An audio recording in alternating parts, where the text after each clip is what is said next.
Ok. Pessoal, então vamos dar início à nossa aula de hoje, tá? Eu vou começar aqui a compartilhar já a minha tela com vocês.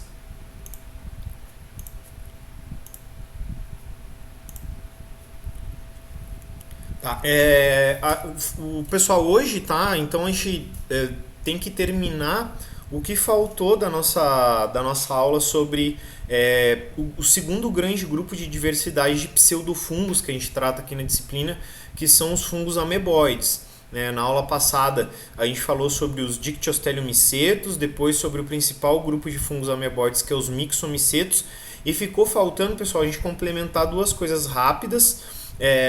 Nem sei se vão ser tão rápidas, mas depois a gente já começa a falar de fungos verdadeiros, tá? Então eu vou começar aqui já compartilhando a apresentação, tá? A aula está sendo gravada, mas por um outro aplicativo, tá? Não está sendo gravada pelo Google pelo Google Meet.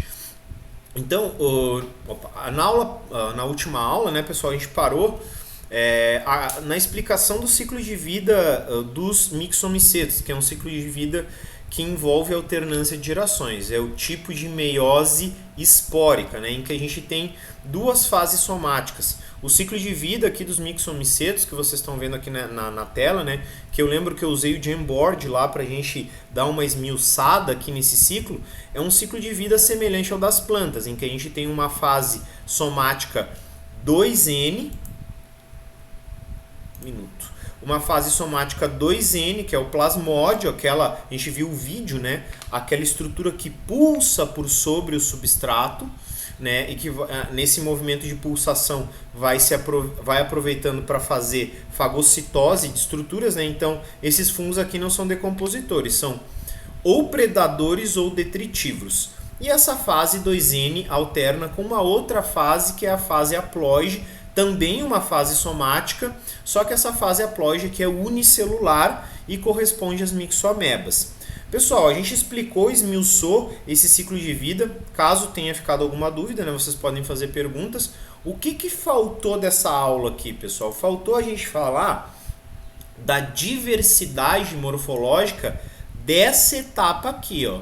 Essa etapa é a etapa em que há a formação dos esporos sexuais, ou seja, o plasmódio, que é composto por núcleos 2N, como um todo vai se transformar na estrutura esporulante, que aqui eu estou chamando de esporóforo, tá? Vocês vão encontrar na literatura o termo esporângio também. Não tá errado, tá? Eu prefiro o termo esporóforo para a designação geral da estrutura. Esporângio eu trato como um dos tipos de esporóforo, tá? Mas vocês vão encontrar também, por exemplo, no próprio Raven. No próprio Raven aqui, né, tá designado como esporângio, mas não tem problema nenhum, tá? Esporóforo, o sufixo foro, né, quer dizer que porta, então a estrutura que porta os esporos, e esporângio quer dizer uma cavidade onde internamente, né, uma estrutura em forma de bolsa onde internamente se diferenciam os esporos. Ou seja, os dois termos estão corretos, mas eu prefiro o termo esporóforo porque eu trato o esporângio como um tipo de esporóforo aqui no contexto dos mixomicetos. Tá? Então, o que vai acontecer com os núcleos 2N? Meiose e geração de esporos haploides, né? O que caracteriza esse ciclo de vida. Então vamos lá, pessoal. Diversidade de esporóforos. Nós temos 3 tipos de esporóforos possíveis de ocorrerem aqui nos mixomicetos. Então vamos lá. Primeiro tipo, tá? O primeiro tipo aqui eu chamo de esporângio, então. Lembrando, tá? Vocês vão encontrar termos diferentes na literatura, mas não importam, tá? O que é importante é a gente entender no que consiste a estrutura. Então, o esporóforo que eu chamei aqui do tipo esporângio.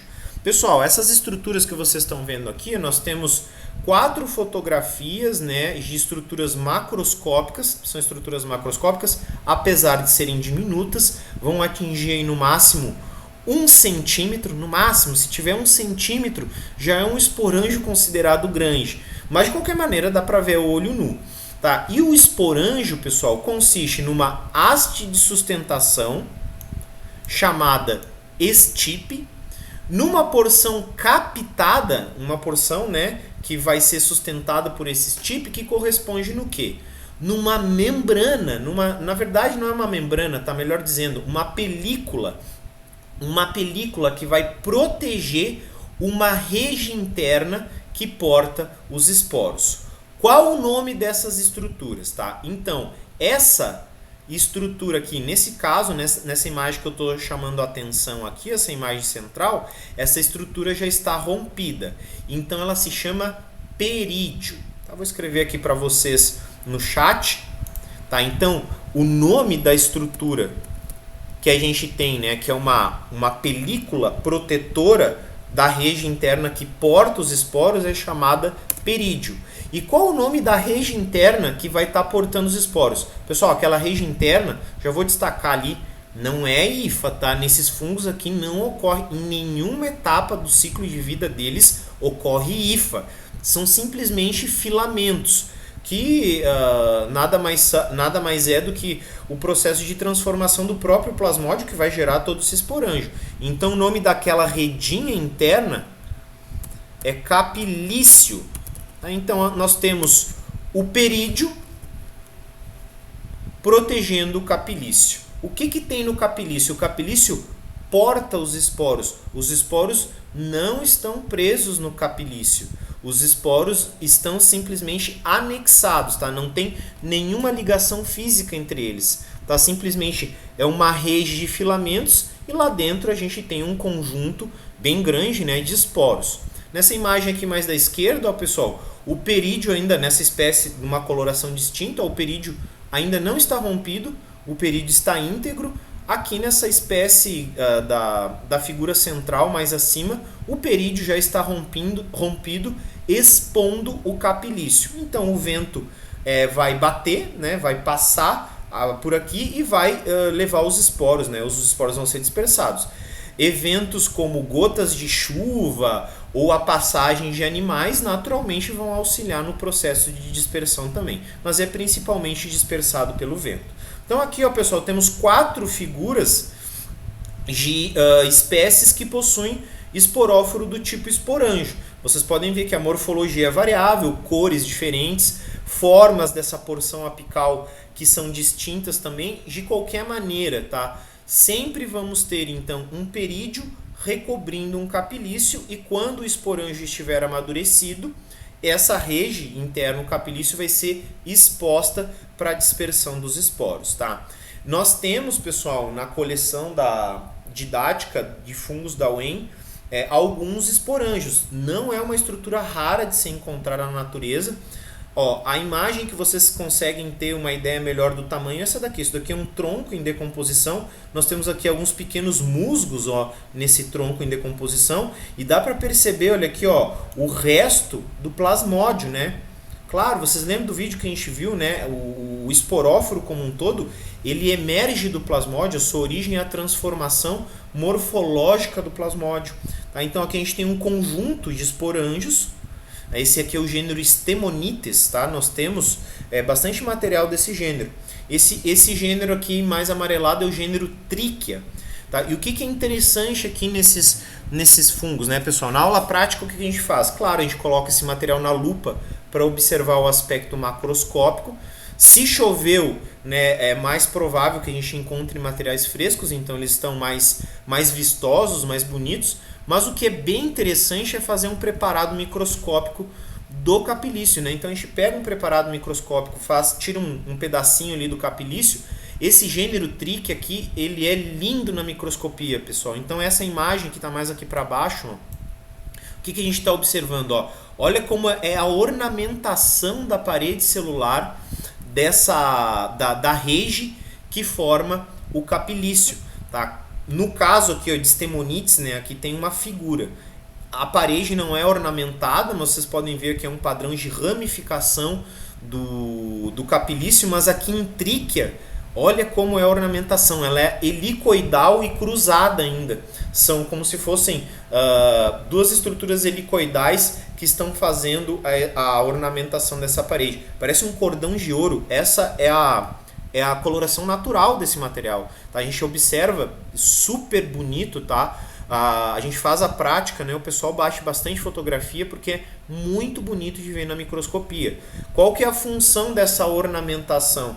Dependendo da umidade do ar, né? Da umidade do ambiente, essa rege, que é o capilício, ela vai ficar mais estendida ou mais retraída, né? Quando o ambiente está úmido, ela fica mais estendida, facilitando a dispersão dos esporos. Quando o ambiente está seco, ela fica mais recolhida, né? Então os esporos são dispersados de maneira menos consistente. E uma outra característica muito comum aqui dos mixomicetos, tá? Não é uma generalização, mas é comum. É o próprio esporo, como vocês estão vendo aqui nessa imagem e nessa figura, o esporo tem parede ornamentada, tá? Então os esporos são muito bonitos também, tem uma estética bonita, às vezes são esporos equinulados que tem espinhos ou são crestados, né? Tem essas crestas aqui, né? Que formam um padrão de ornamentação muito interessante. Lembrando, pessoal, a ornamentação dos esporos nos fungos de maneira geral, tá? Independente aqui de ser mixomicota, mas em outros grupos que possuem ornamentação, geralmente tem a ver com o reconhecimento da superfície onde eles vão germinar, tá? Então, geralmente tem a ver, esse padrão de ornamentação tem a ver com o substrato onde eles se desenvolvem, ok? Então esse aqui é o esporóforo do tipo esporângio, tá? Esse é o mais comum, tá, pessoal? O do tipo esporângio. O segundo tipo aqui, nós encontramos na natureza em períodos pós-chuva também, só que ele é um pouco mais delicado. É chamado de esporóforo do tipo etalho. O etalho, pessoal, é desprovido de estipe, não tem estipe, e não tem a rege interna, não tem o capilício.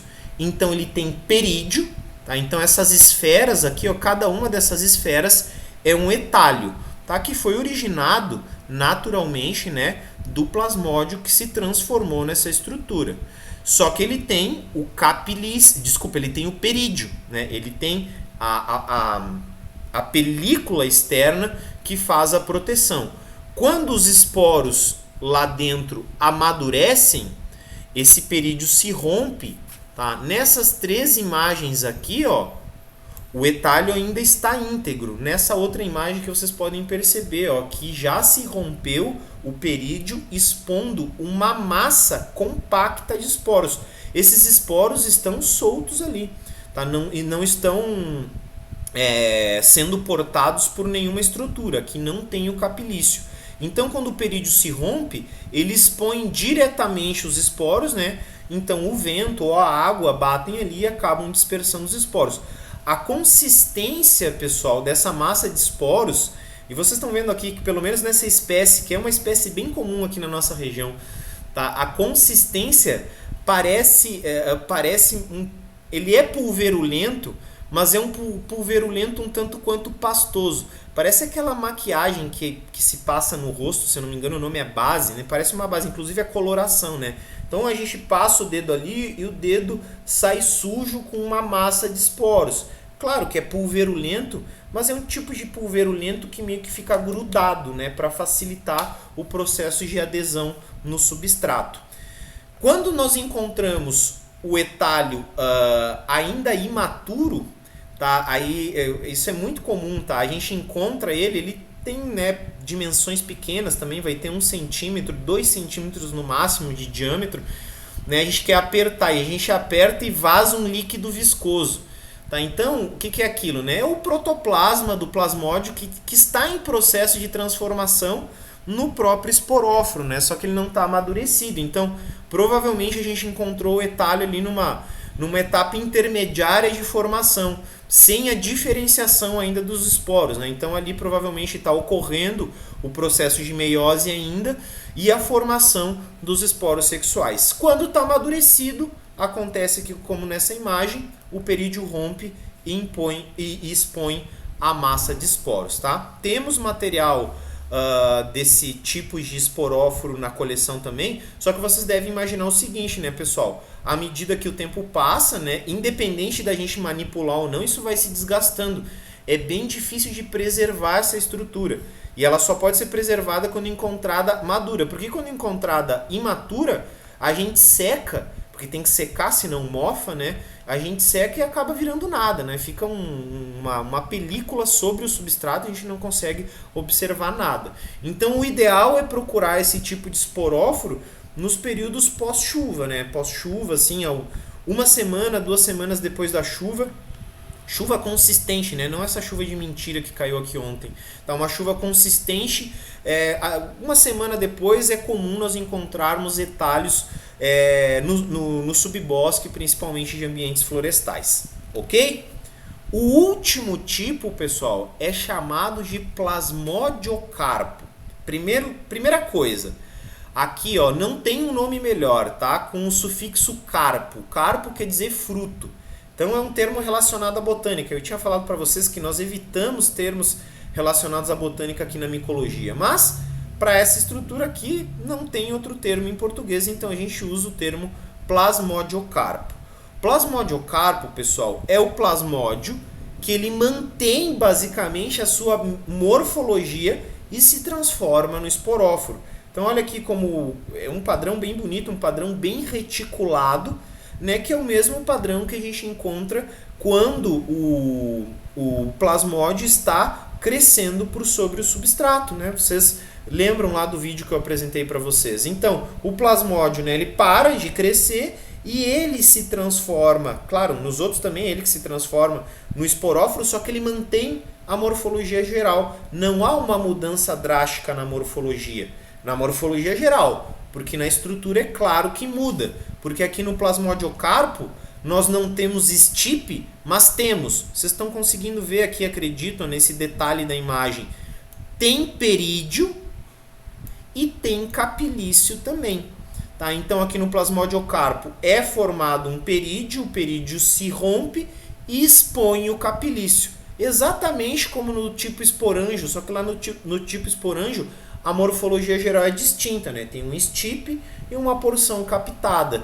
Aí lá, né, aquela estrutura vai se soerguer do substrato para facilitar a dispersão dos esporos. Não acontece isso daqui nas espécies que possuem plasmodiocarpo, tá? Então aqui o plasmodiocarpo, pessoal, mais raro de ser encontrado, tá? Mas prestando bem atenção, mesmo nesses períodos pós-chuva, né, quando o tempo já começa a ficar um pouquinho seco, no mesmo tipo de hábitat que nós encontramos os outros, vamos encontrar plasmodiocarpo também.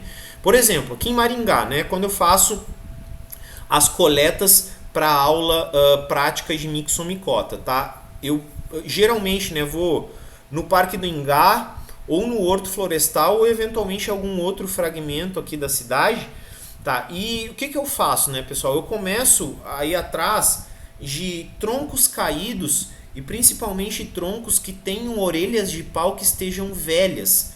Então, nesses ambientes, né, eu começo a revirar ali as orelhas de pau, a revirar os troncos e prestar bastante atenção para ver se eu encontro esses 3 tipos de esporóforos.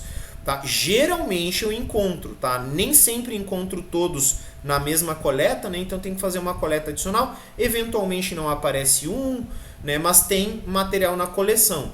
Eu lembro que na coleção da UEM, na coleção didática, tem um material de plasmodiocarpo. Espero que ele ainda esteja bem preservado. Porque o que acontece, né, pessoal? Nas aulas práticas, a gente vai manipulando e vai fazendo preparados aqui do capilício e naturalmente o material vai se desgastando, né? Então ele não tem uma durabilidade muito grande, né? Mas podemos ir atrás, né? Vocês podem ir atrás desses materiais, lembrando, são materiais diminutos, tem que revirar a matéria orgânica em decomposição para conseguir achar eles, tá? Então vai ser um período aí, 1 semana, 2 semanas após a chuva, muito comum nós encontrarmos os esporóforos de mixomicota, ok? Então são esses 3 tipos, são variações morfológicas de estruturas que têm a mesma função, formar os esporos sexuais que são advindos da meiose, ok? Então nós temos o esporóforo do tipo esporângio, do tipo etálio e do tipo plasmodiocarpo. Beleza? Alguma pergunta, pessoal, desses 3 tipos aqui de... Desculpa, só aqui que eu me perdi. Ana Laura, tu pode... Pode detalhar a tua pergunta que eu perdi o timing dela aqui. Ô, Pro, é que no retalho, as duas imagens que tinha o fungo em forma de bolinha, assim, porque eu vi uma imagem no Instagram esses dias que tinha esses mesmos que a pessoa tava, tipo, apertando e saía um negócio de dentro e tava falando que era slime mold. Aí eu queria Tá, saber se ó, era. slime mold, tá? Slime mold. Opa. Slime mold, a tradução literal, digamos assim, é mofo gelatinoso, né? Ou limoso, tá? Porque ele tem esse aspecto gelatinoso, né? Ele é viscoso, né? Podia colocar aqui, ó, mofo viscoso, tá? Inventei agora, tá? Designa é um termo popular, tá, Ana Laura, que designa todos os mixomicetos. É um nome popular para os mixomicetos. É como o nome cogumelo, é o nome popular para aquela estrutura reprodutiva dos basidiomicetos. Então, slime mold é o nome, claro, né, o nome popular em inglês para esses fungos. Para qual parte? Para qualquer uma, mas ele é aplicado principalmente ao plasmódio. Então, provavelmente o vídeo que tu viste na internet, tá, são etalhos não amadurecidos. Provavelmente, tá? Eu não vi o mesmo vídeo que tu, mas acredito que seja qualquer uma dessas. Pode ser uma dessas. Aqui tem 4 formas, né? Vocês estão vendo que aqui nessa imagem de baixo tem 2 espécies distintas que estão formando etalho, né? Tem colorações distintas. Então, quando o etalho ainda não está amadurecido, tá? Então o plasmódio está se transformando no etalho. Já tem essa morfologia arredondada, mas internamente os esporos ainda não estão diferenciados. Então é isso que eu tinha falado para vocês, né? A gente acha essas bolinhas aqui na natureza e assim, ó, dá uma vontade de apertar, não dá para aguentar, tem que apertar elas. Aí a gente aperta e sai um líquido viscoso. O que é esse líquido viscoso? É o protoplasma do plasmódio em processo de transformação nos esporos. Claro, né? O protoplasma, eu estou falando de maneira geral, nesse protoplasma ali vai ter organelas, vai ter citoesqueleto e vai ter principalmente núcleos, né? E os núcleos diploides estão sofrendo meiose. Então, provavelmente, tá bem naquela etapa que ainda o interior do etalho está viscoso, tá? Ainda está ocorrendo a meiose e a diferenciação dos esporos. Porque quando o etalho está maduro, a gente aperta e o que vaza de dentro dele não é um líquido, é um pó, mas é um pó compacto, que nem eu falei para vocês, tem bastante parecido com aquela consistência de base, né, de maquiagem para o rosto, muito parecido. É pulverulento, mas é um pulverulento que meio que fica grudado na mão da gente, meio que mancha a mão da gente, mas não é viscoso. Aí já é o etalho amadurecido, tá? Então, esclarecendo a tua pergunta, né? Acho que assim, ó, os primeiros, né? Na verdade, qualquer mixomiceto e os dictiostélio também, tá? Mas esse termo é aplicado principalmente aos mixos. Então, slime mold são os mixomicetos, ok? Slime mold são os mixomicetos. Então, provavelmente esse vídeo aí que tu viu a pessoa lá apertando é um etalho ainda não amadurecido, ok? E tem outra pergunta do Pedro aqui. A ferrugem das plantas é mixomicota? Não, Pedro. Ferrugem é um grupo de basidiomicota. Tá? Então, ó, nós temos agora, né, estamos encerrando aqui a pseudofungos, né? Aí a gente vai começar fungos verdadeiros. A gente vai falar de microsporídea, depois Chytridiomicota, depois zigomicota, depois glomeromicota, ascomicota e por último, último grupo de diversidade que a gente vai falar aqui são os basidiomicetos, que incluem os cogumelos, as orelhas de pau, e aí lá nos basídios tem 2 grupos que são especializados em parasitar plantas, que são os carvões e as ferrugens, ok? Então, são basidiomicetos, são fungos verdadeiros, são parasitas obrigatórios de plantas, tá? Quando chegar lá, a gente vai podem ficar tranquilos, tá? A gente vai detalhar bem esses grupos, a gente vai entender como que é a biologia reprodutiva e a biologia somática das ferrugens.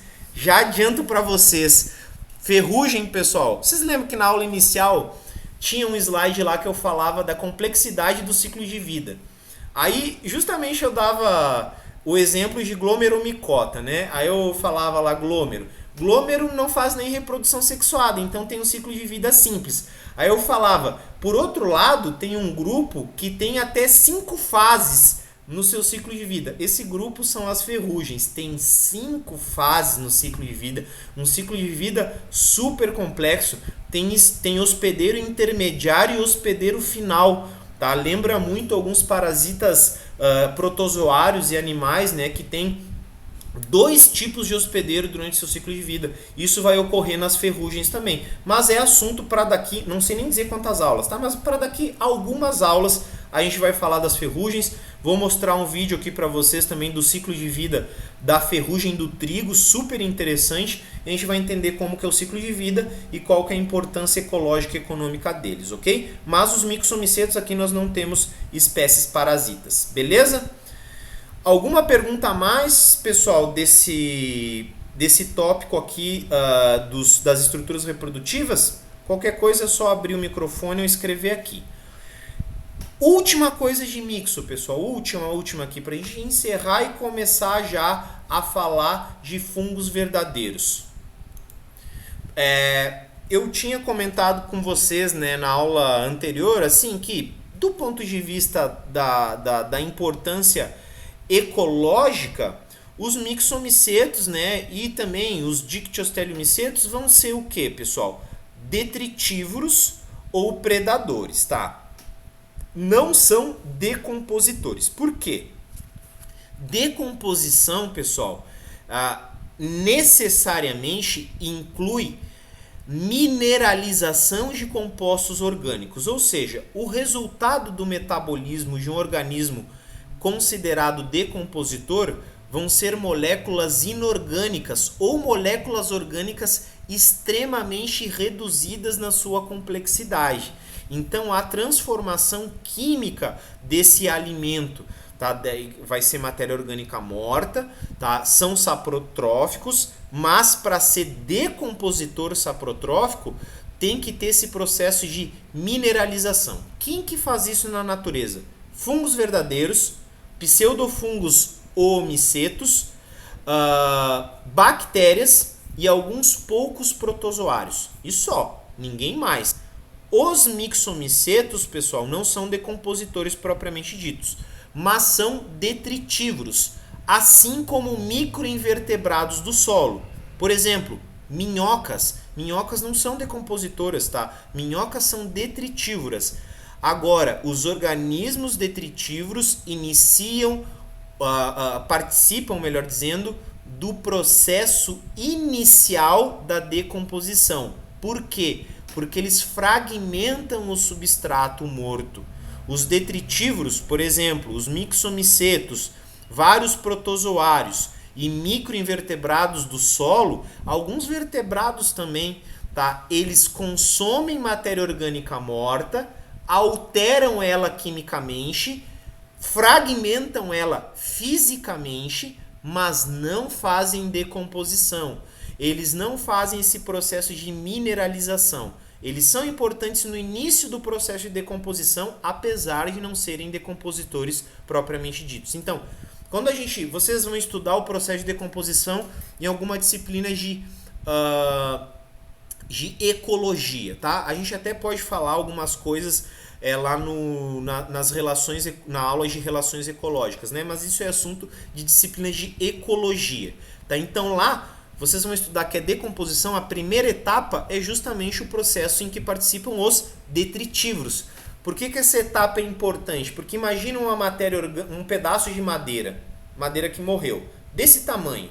Aí vem o detritívoro e tritura essa matéria orgânica, ou seja, ele vai aumentar a superfície de exposição dessa matéria orgânica morta, facilitando o trabalho dos decompositores. Então, os detritívoros, de maneira geral, participam do início do processo de decomposição, apesar de não serem decompositores, ok? Então a importância ecológica aqui dos mixomicetos basicamente é essa. E também, né, são predadores, né, vão controlar populações de organismos diminutos, né, de micro-organismos, bactérias, protozoários, esporos fúngicos, esporos de plantas, grãos de pólen. Tá? Então, no momento que eles estão predando, né, naturalmente estão controlando populações das suas presas. Agora, do ponto de vista econômico, tá? Não tem aqui, por exemplo, espécies parasitas. Tá? Não vamos falar aqui de espécies parasitas importantes porque nenhuma delas é. Tá? Não tem espécies que são utilizadas na alimentação, tá? Porque não formam estruturas consistentes. Tá? Tem uma literatura que mostra que lá no México tem gente que come plasmódio. Lá no México, tá? Mas é um aspecto cultural bastante particular. De maneira geral, pessoal, a principal importância aqui dos mixomicetos, tá? Tem essa espécie aqui. Eu não lembro quem é que foi que perguntou na aula passada, mas alguém se adiantou e perguntou: qual que é o nome dessa espécie aí do plasmódio amarelo? É o Physarum polycephalum, tá? O Physarum polycephalum, pessoal, é essa espécie de mixomicota aqui com plasmódio amarelado, que é utilizada como modelo biológico, né? O que é um modelo biológico? É uma espécie que é muito estudada no sentido do seu metabolismo, do seu crescimento, da sua reprodução, para estabelecer bases biológicas que são generalizadas para os grandes grupos. Então aqui o Physarum polycephalum é utilizado como modelo para entender o crescimento dos organismos ameboides de maneira geral, mas também para entender o crescimento dos eucariotos. E tem um aspecto do Physarum polycephalum que é o seguinte, ó, esse vídeo eu não vou mostrar ele inteiro para vocês, tá? Para a gente não perder muito tempo aqui, mas naturalmente eu vou repassar via Google Sala de Aula, tá? Aqui é um vídeo e a partir desse vídeo aqui vocês vão encontrar vários outros, né? É só deixar aqui a reprodução automática rolando que vão aparecer vários vídeos que mostram, pessoal, basicamente, tá? Esse plasmódio do Physarum polycephalum, ele é colocado num labirinto, tá? Num labirinto que só tem uma saída viável, e aí é colocado uma recompensa alimentícia lá no final desse labirinto, tá? Aí ele começa a crescer, toma caminhos errados, volta para o caminho certo, acaba chegando, né, por causa daquela maneira de crescimento dele, ele acaba chegando em algum momento lá na fonte de alimento. Aí o pessoal repica esse plasmódio, pega o mesmo plasmódio, coloca no mesmo labirinto sem a recompensa. O que esse fungo faz? Ele faz o caminho mais curto. Ele resolve o labirinto sem precisar ficar errando. Ou seja, ele tem memória, pessoal. Esse organismo não tem cérebro e tem memória, tá? Como? Isso que ainda o pessoal está investigando, tá? Os pesquisadores aqui que investigam o Physarum polycephalum estão investigando, claro, tem vários mecanismos bioquímicos e sinalizadores bioquímicos. Esses organismos, eles memorizam caminhos porque faz parte, né, do modo de vida deles, traçar caminhos mais curtos para a fonte de alimento. Tá? Então eles resolvem labirintos. Vocês podem procurar aí as informações. Aqui, ó, já tem, tem um vídeo aqui que eu vou passar para vocês. Depois tem 1, 2, 3. Já tem 3 vídeos aqui na sequência que mostram basicamente a mesma coisa. Tá? Esse processo em que o plasmódio do Physarum resolve labirintos, tem memória, apesar de não ter cérebro, apesar de não ter um sistema nervoso, né, como o nosso, que tem um mecanismo de memória totalmente distinto, tá? Então é um modelo biológico para entender, né, mecanismos de crescimento de amebas, né, ameboides de maneira geral, de crescimento de eucariotos, de memória não neuronal. E os mecanismos que são usados aqui, pessoal, para vocês terem ideia, hoje em dia têm sido aplicados, tá? Os mecanismos gerais que vêm sendo desvendados, eles estão sendo aplicados naquela tecnologia de carros sem motorista, né? Carros que são dirigidos por computador, né? E a gente sabe que quando, né, um carro está no trânsito, tem decisões muito rápidas que tem que ser tomadas, né? E como é um piloto não humano, tá? Tem que tomar um caminho mais curto rapidamente ou tem que memorizar um caminho, tá? Então, os mecanismos gerais, né, que vêm sendo desvendados aqui a partir do Physarum polycephalum, vêm sendo aplicados, para vocês terem ideia, nesse tipo de atividade, ok? Só para mostrar para vocês, pessoal, quando vocês, essa página aqui é o resultado, né, da pesquisa do Google. Se vocês jogam lá, Physarum polycephalum, aí aparece aqui, um resultado de uma notícia da BBC e vai aparecer várias outras notícias. Ano passado, não sei se vocês vão lembrar disso, né? Saíram várias notícias, inclusive aqui no Brasil, saiu no UOL, saiu no Globo, tá? Que esse organismo que estava sendo exposto no Herbário de Paris, ou no Museu de Ciências Naturais de Paris, que era o Blob. Blob é o nome que deram para o plasmódio do Physarum polycephalum. Aí lá, Blob, a criatura misteriosa que tem memória, mas não tem cérebro, que tem não sei quantos núcleos e 720 sexos, né? E as pessoas ficaram, nossa, aí as matérias são bastante sensacionalistas, né? Parece uma criatura extraterrestre, não se parece nada com o que a gente conhece. Claro, né? Para quem conhece pouco de biologia, realmente não parece com nada. Mas não tem muito mistério, tá, pessoal? Vocês podem procurar mais informações aqui sobre o Blob, mas o Blob é o plasmódio do Physarum, não tem nada demais. O que é essa questão aqui dos 720 sexos? Só pra gente esclarecer. Não tem nenhum mistério isso daqui, pessoal. Não, aqui, na etapa da reprodução sexuada, que a gente tem a fecundação aqui, plasmogamia e cariogamia das mixoamebas, né?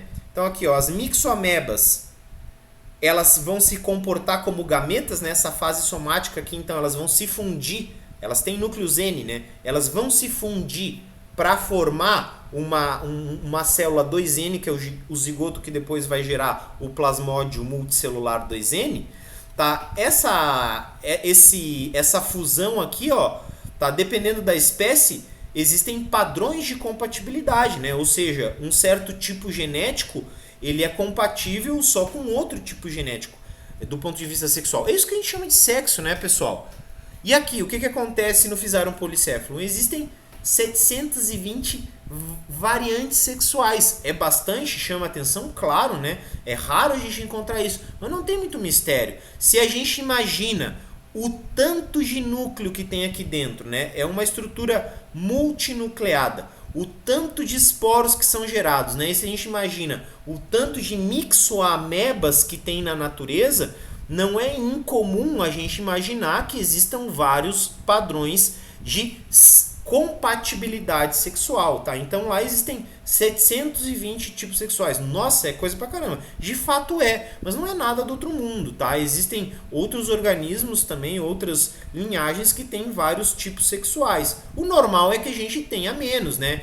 Que a gente tenha 2, 3, 4. Nesse caso aqui dessa espécie, né, a gente tem uma quantidade gigantesca, né? Então vocês podem entrar aqui, fazer, olha, tem até resultado da Wikipedia, Blob. O que é o Blob? É o plasmódio do Physarum polycephalum. E pessoal, aqui vocês podem ver, Blob é um protista. Não chame os mixomicetos de protista, tá? Protista é um termo genérico, tá? Não tem significado filogenético, tá? Vocês até podem chamar do ponto de vista informal, mas o correto é a gente chamar eles de mixomicetos ou pseudofungos ameboides, pseudofungos mixomicetos, né? Então tem como ser bem mais específico. O resultado da Wikipedia em inglês já é um pouco mais já é um pouco mais preciso. É um slime mold acelular, né? Ou seja, um mofo gelatinoso que não tem estrutura celular, portanto, um mixomiceto. Beleza, pessoal? Entendidos aqui em relação ao Physarum polycephalum, as estruturas reprodutivas aqui de Mixomicota? Alguma pergunta, algum comentário? Vamos ver. Se eu posso repetir a diferença entre detritívorro e decompositor. Claro, Pedro, não tem problema, tá? Então vamos entender, pessoal. A matéria orgânica morreu. Deixa eu ver aqui, achar uma matéria orgânica. Aqui a minha caneta é a matéria orgânica que morreu, tá? Então essa matéria orgânica tem esse tamanho. tá morta. O que faz o animal, ou o organismo, melhor dizendo, tá? O organismo detritívoro. Ele vai se alimentar dessa matéria orgânica, tá? Vai triturar ou fragmentar ela, vai ter alteração química, mas não tem processo de mineralização. O que é o processo de mineralização? O processo de mineralização é quando os elementos deixam de fazer parte das moléculas orgânicas e começam a fazer parte das moléculas inorgânicas. Ou seja, o resultado do metabolismo de um organismo propriamente decompositor vai ser o quê?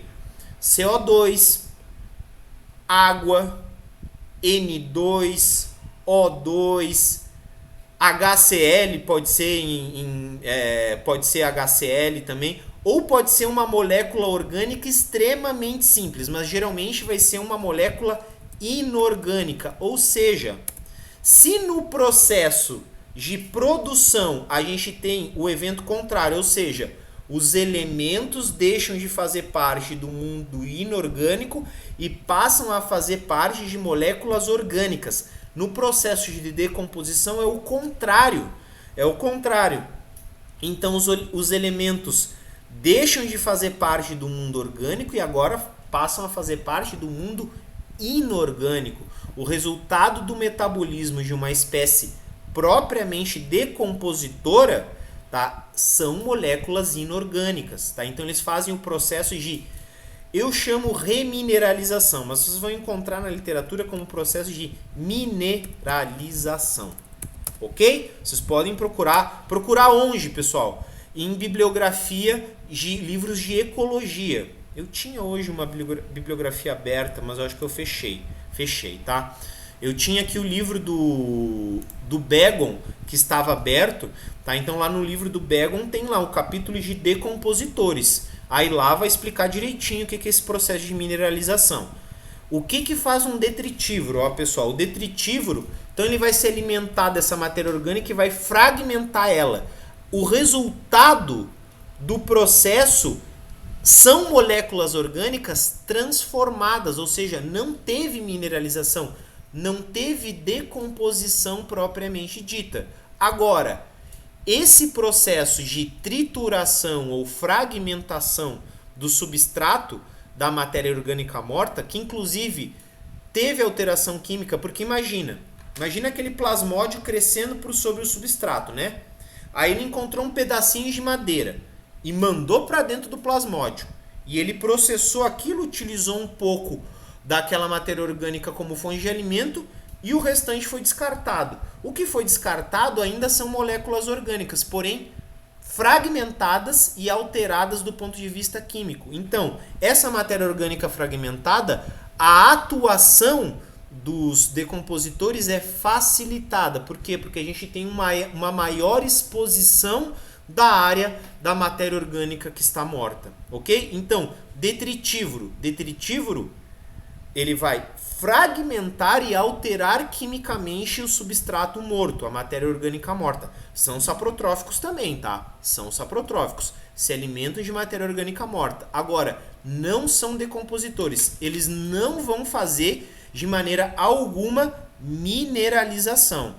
Então, eles são importantes no começo do processo de decomposição, apesar de não serem decompositores propriamente ditos. Ok? Então, ó, eles fragmentam e alteram quimicamente o substrato, facilitando a atuação dos organismos que são propriamente decompositores. Quem é que vai ser decompositor de fato? Vou escrever aqui para vocês, tá? Fungos verdadeiros, os pseudofungos ou micetos, bactérias e alguns poucos, agora eu vou usar o termo que eu falei para vocês não caracterizarem os mixomicetos, mas que são de outros grupos, né? Alguns poucos protozoários, tá? De algumas linhagens, poucos, tá? Não são muitos protozoários que são decompositores, não. A maioria dos protozoários são, na verdade, eles são predadores, né? A maioria dos protozoários são predadores, alguns também vão ser detritívoros. Então aqui nós temos principalmente como decompositores os dois principais grupos, fungos verdadeiros e bactérias. Os pseudofungos omicetos também, né? Boa parte são, a gente viu nas últimas aulas, e alguns poucos protozoários. Aqui, pseudofungos amebozoa não são decompositores, são detritívoros, assim como microinvertebrados terrestres. Minhoca, pessoal, minhoca não decompõe substrato. Tá? Inclusive, o resultado do processo detritívoro da minhoca, a gente chama de humus, mas é o humus conceito, é o conceito produtivo, porque no conceito científico aquilo não é humus. Matéria umificada é uma outra coisa, resultado do metabolismo fúngico também, mas isso é assunto lá para as nossas últimas aulas, ok? Não vamos entrar em tantos detalhes agora, porque senão a gente vai acabar atrasando muito o início do outro conteúdo, né? Então a gente pode comentar esses aspectos nas nossas últimas aulas de relações ecológicas. Ficou claro, Pedro, ou as outras pessoas aqui, enfim, quem não entendeu, ficou clara a diferença entre detritívoro e decompositor? Querem fazer mais alguma pergunta? Algum questionamento mais? Não? Então vamos fazer o seguinte, ó, pessoal. Agora deixa eu encerrar aqui essa apresentação e vou abrir a próxima, tá? Então aqui a gente começa a falar de fungos verdadeiros, tá? Então, passar a régua, terminamos os dois grupos principais de pseudofungos, né? Os pseudofungos heteroconta e os pseudofungos amebozoa. Agora, até que enfim, né? Vamos começar a falar de fungo verdadeiro. Então aqui, a aula de hoje, né, pessoal, chama de Eumicota 1. A gente, nas próximas aulas, vamos falar só de linhagem de Eumicota. A aula de hoje a gente vai falar de características gerais e já do primeiro grupo de diversidade, que é Microsporídea. Antes de eu começar, deixa eu só pegar uma água aqui. Antes de eu começar a falar dos Eumicota, falar aqui, ó, do prefixo eu. Prefixo eu, pessoal, quer dizer verdadeiro. Vocês já devem ter escutado, né, ou lido em outras aulas ou na literatura, né? Tem, por exemplo, as eudicotiledôneas, né? Aqui são os eumicetos. O que quer dizer o prefixo eu? Quer dizer verdadeiro. Então, mices, né? Mices quer dizer cogumelo, fungo. Então, aqui é a linhagem dos fungos verdadeiros. Né? O que são as eudicotiledôneas? As dicotiledôneas verdadeiras, ok? Então, pessoal, Eumicota, tá? O objetivo, né, dessa aula aqui, a gente vai falar dos aspectos básicos da biologia somática e reprodutiva, da linhagem de maneira geral. Já adianto, né, boa parte dessas características a gente explorou nas aulas introdutórias, então só vou relembrar. Todas aquelas características lá que a gente falou, né, crescimento apical unidirecional do micélio, a capacidade de fazer digestão extracelular e extracorpórea, reprodução por esporos, né? Claro, tem coisas que são gerais, assim, dos fungos, né? Independente de ser fungos verdadeiros ou pseudofungos, mas tem coisas que vão ser mais específicas dos fungos verdadeiros, né? Então, boa parte daquelas características a gente detalhou na aula inicial. Eu só vou relembrar aqui. Na aula de hoje, a gente vai tentar destacar aquilo que é exclusivo dos fungos verdadeiros. O que diferencia os fungos verdadeiros dos pseudofungos que a gente viu nas últimas duas aulas? O que vai diferenciar os fungos verdadeiros, por exemplo, dos amebozoa? O que vai diferenciar eles dos oomicetos, né? Quais que vão ser as suas sinapomorfias, né? Algumas características vão ser sinapomórficas, outras não vão ser sinapomórficas, mas são úteis para caracterizar os eumicetos de maneira geral. Acredito que não vai dar tempo da gente terminar hoje, tá? Mas um dos objetivos dessa aula aqui é já detalhar os aspectos biológicos da biologia somática e reprodutiva do primeiro grande grupo de diversidade de eumicetos, que é a linhagem ou grupo conhecido como Microsporídea. Então, nessa aula aqui, a gente tem dois tópicos só: características gerais de eumicetos e depois Microsporídea. Tá? Vocês vão ver que não é um grupo muito difícil de entender a sua biologia geral, porque são unicelulares, são parasitas. Até se não der tempo da gente falar na aula de hoje, a gente fala na aula que vem, beleza? Então vamos lá, pessoal. Linhagem eumicota. Então vamos entender algumas coisas aqui sobre eumicetos. Vocês estão cansados já de ver? Isso aqui está tatuado na retina de vocês já, né? Porque eu mostrei 1 milhão de vezes em ficologia e estou mostrando toda a aula aqui de novo, né? Então, é importante essa árvore de relações aqui dos eucariotos, né? Que mostra os 5 principais grupos de diversidade dos eucariotos, as 5 grandes linhagens.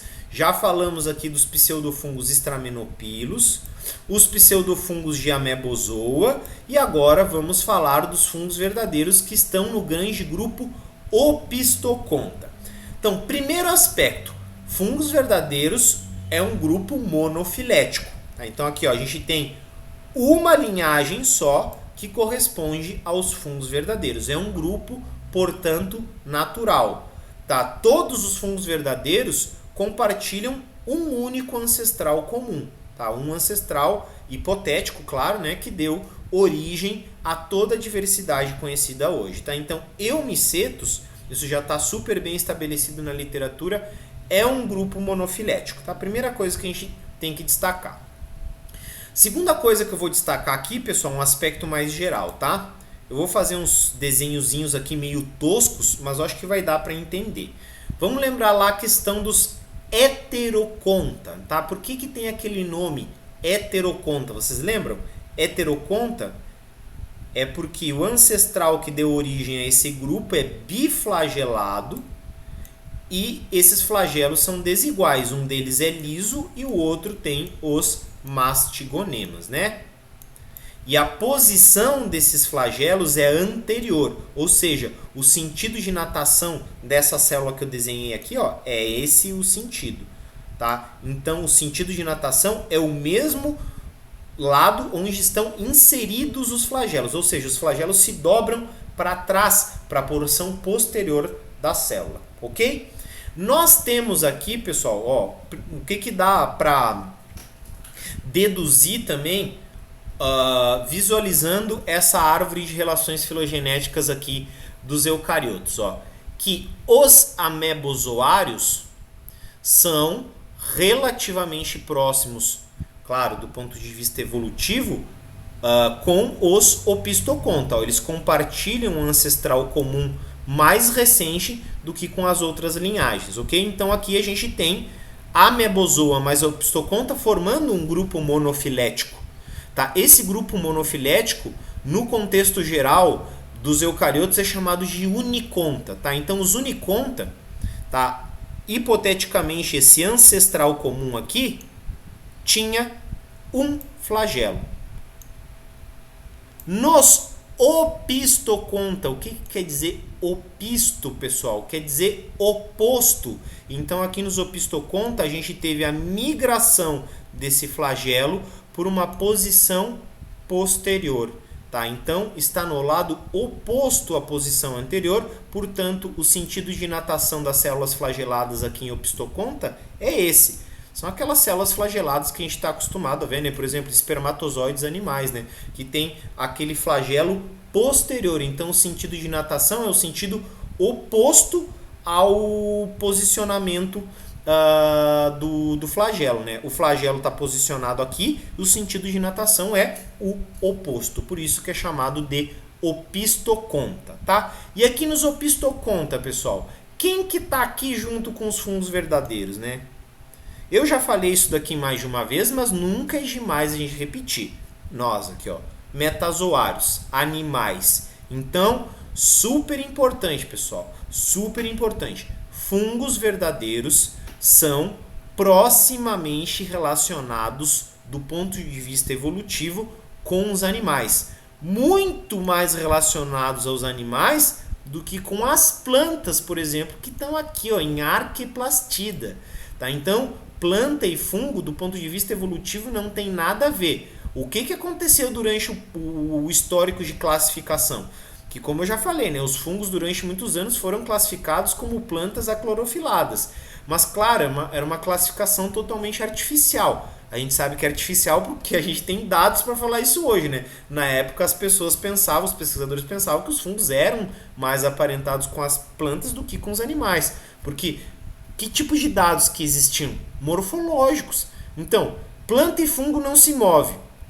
Logicamente são mais aparentados, né? Vamos colocar eles no mesmo grupo, né? Porque não tem nada a ver com o animal. Então, claro, né? Só com o avanço das ciências biológicas de maneira geral, né? Com dados ultraestruturais, dados bioquímicos, dados genéticos, é que hoje a gente tem esse quadro aqui muito mais claro em relação às relações evolutivas. Tá? Então, do ponto de vista evolutivo, fungos e animais são proximamente relacionados, muito mais próximos, por exemplo, do que com as plantas, né? São muito mais próximos entre si. Por exemplo, né, pessoal, fungos são mais relacionados com os animais do que com os outros grupos de pseudofungos que a gente viu aqui na disciplina. Ó. Então aqui, ó, ancestral comum entre fungos e animais segundo essa árvore de relações. Ele estaria aqui, ó. Ancestral comum entre fungos e mixomicetos estaria aqui. E entre fungos e os estramenopilos é até difícil achar, né? Estaria aqui no centro da árvore, ou seja, são ancestrais mais antigos, portanto, fungos são mais relacionados aos animais do que com os outros grupos de pseudofungos que a gente está vendo na disciplina. Então isso a gente já falou, né? Por que eles são vistos na micologia? Porque compartilham características biológicas em comum, porém não são aparentados do ponto de vista evolutivo. Já vimos que características são, e vocês viram, né, que os mixomicetos nem são tão parecidos assim, na verdade tem estruturas reprodutivas parecidas, né, e vivem no mesmo hábitat, mas não tem nem o mesmo papel na natureza, né. É bem distinto, na verdade, os amebozoários que a gente acabou de ver, tá? Então, essas são as primeiras conclusões. Já que os fungos, pessoal, são uma linhagem monofilética, quais são as suas sinapomorfias? Vou perguntar para vocês aqui. Vocês lembram, pessoal, tá? Uma pergunta sincera. Vocês lembram o que é uma sinapomorfia?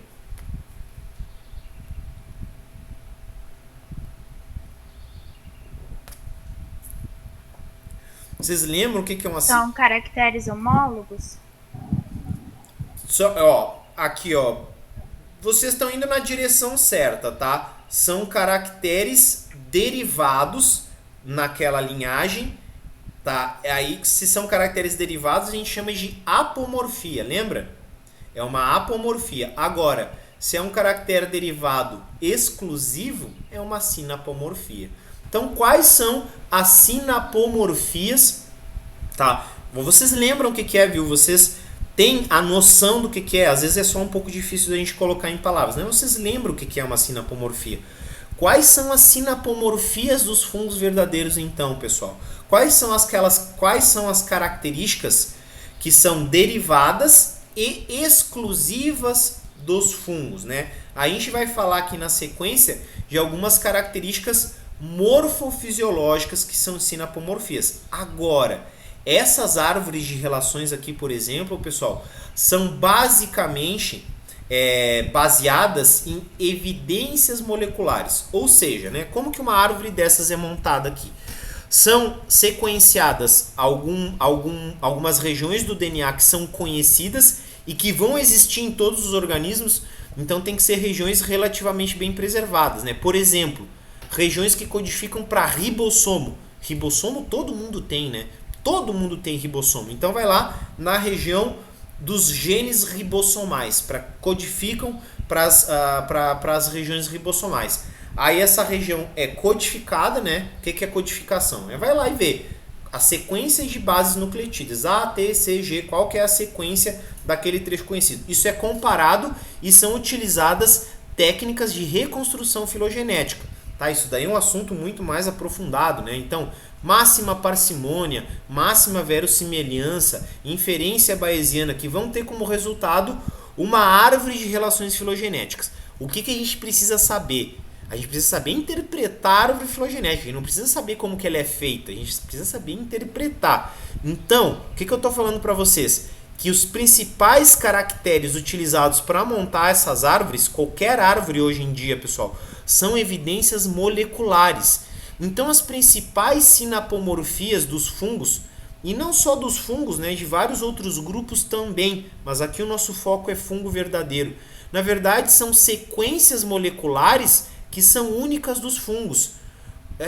Mas não tem sentido eu ficar mostrando para vocês aqui, é exclusivo aqui dos fungos, ó, entre as posições 20 e 50, T, A, T. Não vou ficar mostrando aqui sequência de DNA, mas saibam vocês que as principais características, os principais caracteres sinapomórficos dos fungos são sequências exclusivas deles. Tá claro, né? Essas sequências tem nesses artigos, tem na literatura específica. Mas existem também caracteres morfofisiológicos que são sinapomórficos.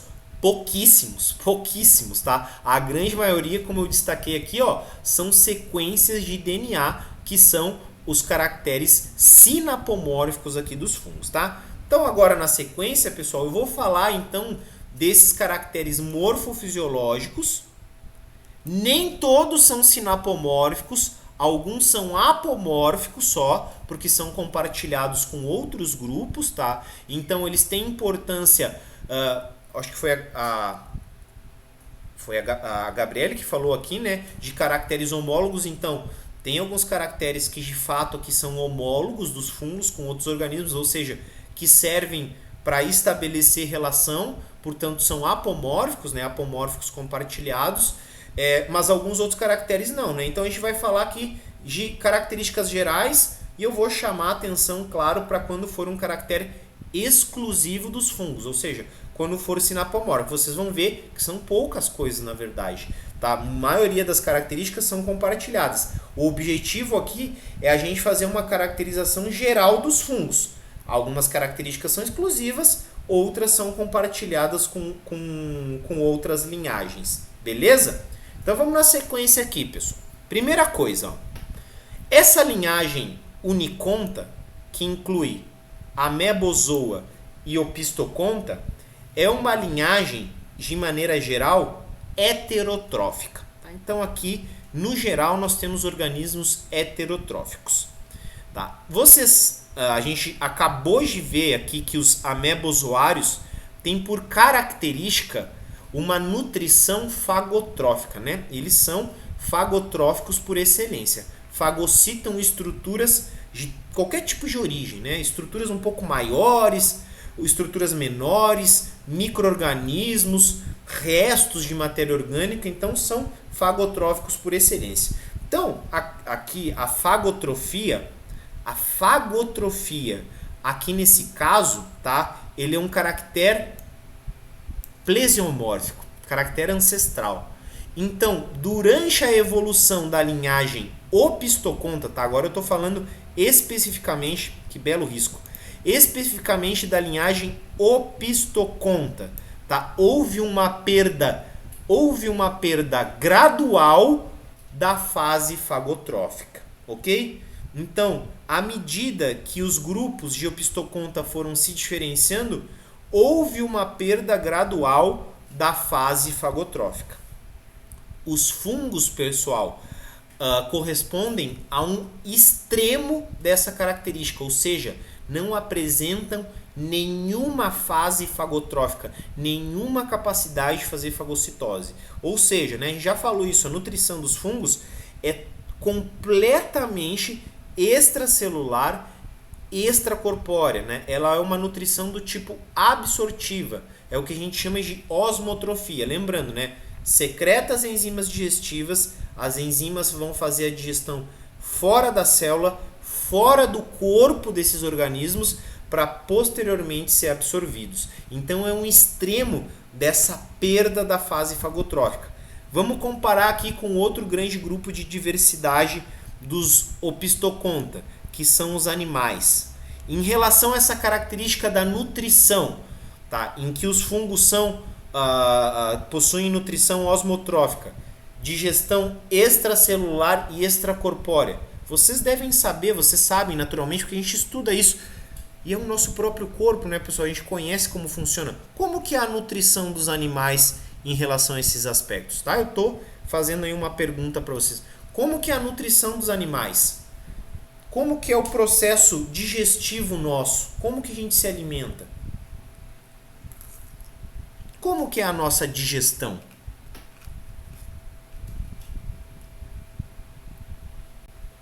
Sem medo de ser feliz, pessoal, sem medo de errar. Não tem problema errar. Se errar, a gente corrige, tá? Tem certeza, Ana Laura, que é digestão intracelular? O que acontece no nosso trato gastrointestinal? Não é secreção de enzimas? Na verdade, quer dizer, é extracelular, né, Pro? é extracelular, exatamente. Só que qual que é a diferença em relação aos fungos? Ela é intracorpórea, tá? Então, entre os organismos exclusivamente fagocitários e os fungos que são osmotróficos, digamos assim que nós animais estamos numa posição intermediária, mais pendendo para a osmotrofia. Mas a nossa digestão é intracorpórea. Os animais, a sua grande maioria, tem um trato gastrointestinal. Então, primeiro tem um processo de trituração do alimento, que é colocado para dentro do corpo, porém não para dentro das células. A digestão do alimento energético é extracelular. O que acontece lá no estômago, no intestino, né? No nosso trato gastrointestinal? A gente aprende, né? Aprende no ensino médio, não é secreção de enzimas? Então, nós compartilhamos essa característica com os fungos. Nós secretamos enzimas, tá? Por exemplo, os amebozoários não fazem isso. As enzimas têm todas a atuação intracelular. Então, nós secretamos enzimas para fora da célula, só que não para fora do corpo, tá? Então, é um processo intracorpóreo extracelular. Nós não temos nenhuma célula capaz de fazer fagocitose, então, claro que temos, né? Vocês devem lembrar das células, por exemplo, do nosso sistema imunológico, né? Tem as células que, inclusive, tem esses nomes, né? Tem os que fazem fagocitose, né? Vão fagocitar agentes patogênicos ou agentes estranhos ao nosso corpo, né? E vão atacar esses outros organismos fazendo o quê? Fazendo fagocitose. Então, claro que nós temos células capazes de fazer fagocitose.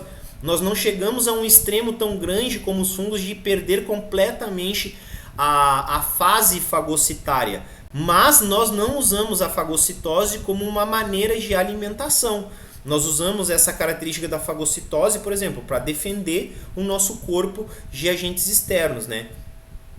Então, nossa digestão é extracelular, porém intracorpórea. As nossas células, por exemplo, elas vão absorver, né, os nutrientes que estão na corrente sanguínea, né, eles foram digeridos fora das nossas células. Então, as nossas células absorvem da corrente sanguínea, tá? Então, digamos que nós estamos a meio caminho da osmotrofia. Por que não é uma osmotrofia completa? Porque nós não fazemos digestão extracorpórea, nós não secretamos enzimas para fora do nosso corpo. As enzimas estão todas internas, mas internas do ponto de vista corpóreo, não do ponto de vista celular. Não, surgiu a mesma pergunta, né, que o Pedro fez numa outra turma. E as aranhas? As aranhas sim, né, pessoal? Então, digamos que tem um tipo de alimentação muito mais próximo dos fungos, né? Praticamente uma osmotrofia, tá? Mas aquela digestão que é feita fora do corpo, ela não é completa, tá? A digestão que as aranhas fazem fora do corpo não é completa. Sim, dá para considerar que a digestão das aranhas é extracelular e extracorpórea, né? A gente está vendo que elas estão secretando as enzimas, mas não chega a ser uma digestão tão completa como é no caso dos fungos, tá? Os fungos, tá? Eles vão, no caso, digerir aquela matéria orgânica que eles se alimentam em monômeros químicos, tá? As aranhas não chegam a esse extremo. O complemento da digestão é feito dentro do corpo, mas o início do processo de digestão é de fato, né, A boa parte do processo de digestão é feito fora do corpo delas, né? Então, bem lembrado, Pedro, essa pergunta tinha surgido, tá? Claro, no contexto geral dos animais, né, pessoal, os aracnídeos, no caso das aranhas, eles são uma exceção, né? Então, eles conseguem secretar, claro, enzimas digestivas. Deve ter algum outro tipo de organismo aí que não está me vindo na cabeça que pode, né, secretar enzimas para fora do corpo também e ter esse processo digestivo pelo menos iniciado fora do corpo. A gente está fazendo aqui uma caracterização geral, né? De maneira geral, digestão dos animais é intracorpórea e extracelular. Então a gente compartilha essa capacidade de secretar enzimas com os fungos. Beleza? Alguma pergunta a mais, pessoal? Algum questionamento mais em relação a esse aspecto nutritivo? É só perguntar aqui, ó, não deixem perguntas para trás. Voltando, pessoal. O que caracteriza, então, os fungos verdadeiros em relação a essa questão nutricional? Aqui, então, a gente tem a perda completa da fase fagotrófica, tá? Não tem fungo que faz fagocitose. Não faz fagocitose de nenhuma estrutura. É um extremo.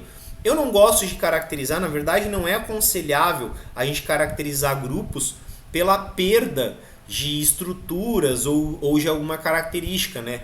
É melhor a gente caracterizar a partir de ganho. Então eu prefiro dizer aqui que os fungos eles desenvolveram a osmotrofia ao invés de dizer que eles perderam a fase fagotrófica. Mas claro que uma coisa implica na outra, né? São duas coisas exatamente iguais, é só uma questão de construção das ideias, tá? Então, aquisição de nutrição exclusivamente osmotrófica, são exclusivamente absortivos com nutrição com digestão extracelular e extracorpórea. Beleza? Então, osmotrofia aqui é exclusiva dos fungos verdadeiros? Não, né? A gente viu lá, ó, que os heteroconta, os pseudofungos heteroconta também fazem isso, né? Então não é exclusiva dos fungos verdadeiros. Agora, no contexto, ó, se a gente pega no contexto dos opistoconta, a osmotrofia aqui dos fungos serve como uma característica sinapomórfica, tá? No contexto dos opistoconta. Parede celular com quitina e beta-glucanos, tá, pessoal? Aqui, na verdade, quando a gente fala de estruturas bioquímicas, tá? A gente fala na verdade, de rotas metabólicas que formam essas substâncias, tá? E dessas estruturas bioquímicas. Então, quitina e beta-glucanos são polissacarídeos estruturais, porque eles têm uma certa estabilidade química, ou seja, eles são difíceis de serem atacados por enzimas. É que nem a celulose e a lignina na parede celular dos vegetais, tá? Então, produzir quitina e beta-glucanos é uma exclusividade dos fungos? Não, não é, né? Longe de ser. A gente sabe, por exemplo, né, artrópodos produzem quitina. Tem a rota metabólica para produzir quitina.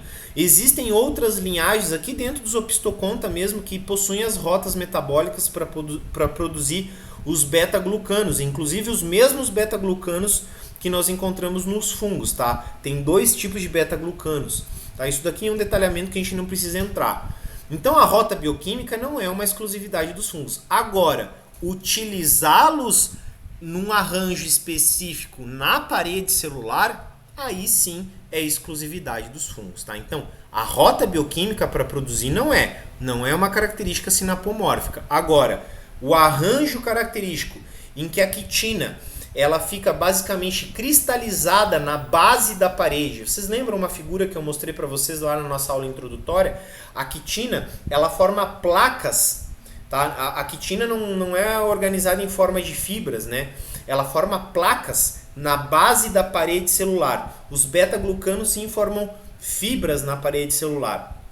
Também são altamente estáveis. Então, esse arranjo de quitina com beta-glucanos, aquele arranjo específico, esse sim é exclusivo dos fungos, tá? Então, a parede celular quitinose com beta-glucanos, ela pode ser uma característica sinapomórfica se a gente está falando da estrutura da parede celular, mas as rotas bioquímicas não são exclusividade dos fungos, né? Inclusive, produzir quitina é uma das evidências bioquímicas de que os fungos verdadeiros são mais aparentados com os animais do que com outras linhagens. Beleza?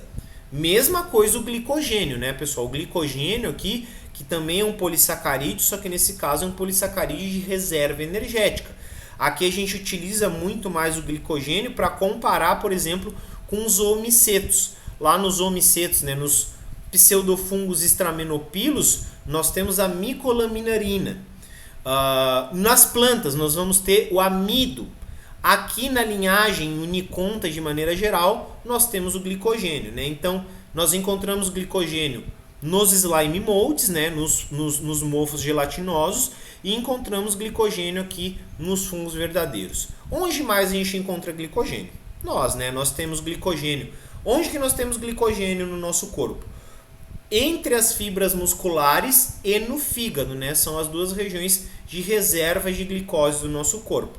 Onde que o glicogênio está nos fungos? Tá? Vai estar armazenado em vesículas intracelulares, né? Então lá nós vamos ter vesículas ou vacúolos intracelulares que vão acumular glicogênio. É exatamente a mesma substância. Não é exclusiva dos fungos verdadeiros, mas é uma característica importante, né, para a gente listar, para a gente caracterizar eles. Essa próxima, pessoal, sim, é uma característica, é uma rota bioquímica sinapomórfica dos fungos, tá? Que é a produção do lipídio esteroide de membrana, tá? A primeira, eu ainda não liberei, né, a primeira tarefa avaliativa para vocês, tá? Eu prometo liberar ela já a partir, né, da próxima semana. Se eu conseguir terminar tudo nessa semana, eu já libero nessa semana mesmo, senão no começo da semana que vem eu já vou passar para vocês a primeira atividade avaliativa. Eu vou pedir para vocês investigar um pouco mais sobre o ergosterol nos fungos, tá? E compará-lo com o colesterol nas células animais e o cistosterol nas células vegetais. São lipídios de membrana, mas não são aquelas caudas de lipídios que fazem parte da estrutura a bicamada fosfolipídica das membranas biológicas, né? Na verdade, o ergosterol ele vai estar presente principalmente na membrana plasmática, vai estar presente nas outras membranas biológicas dos fungos, tá? E ele tem função de estabilidade na estrutura da membrana, tá? E ele é uma rota bioquímica, a produção do ergosterol é uma rota bioquímica exclusiva dos fungos verdadeiros, ou seja, do que a gente está falando aqui, além da osmotrofia, mas a osmotrofia no contexto dos opisthoconta, tá? Agora, no contexto dos eucariotos de maneira geral, aqui ó, a primeira característica que de fato a gente está falando que pode dizer, essa é sinapomórfica. Essa aqui não ocorre em nenhum outro grupo, tá? Nenhuma outra linhagem vai ter a rota bioquímica para a produção de ergosterol, tá? Então, claro, né, além de ter a rota bioquímica, esse lipídio esteroide é utilizado na estrutura das membranas biológicas aqui dos fungos verdadeiros, ok? Pessoal, alguma pergunta? Algum questionamento até agora? Não? Então vamos continuar aqui. Caracterização mais geral, né? Vocês viram, a gente estava falando de características estruturais um pouco mais específicas.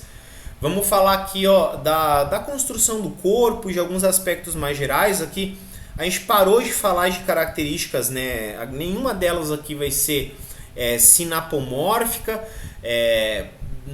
Alguma coisa até pode ser um pouco mais exclusiva dos fungos, mas de maneira geral, tá, as características sinapomórficas a gente falou no slide anterior. Vocês viram, né, pessoal? Não é muita coisa. Mas o conjunto dessas características nos ajudam a definir o que são os fungos verdadeiros, independente dessas características serem ou não sinapomórficas, tá?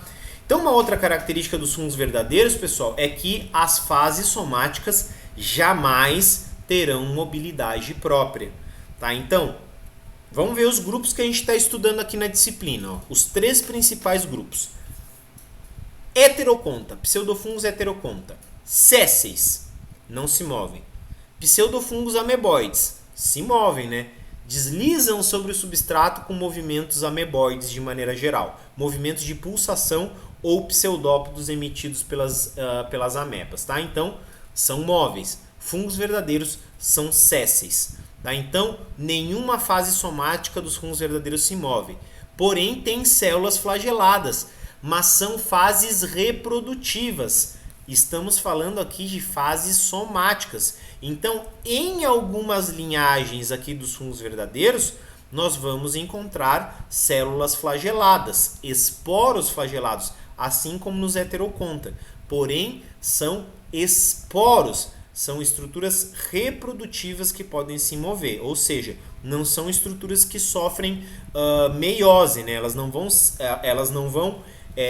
sofrer meiose e formar uma outra estrutura igual. A gente já falou.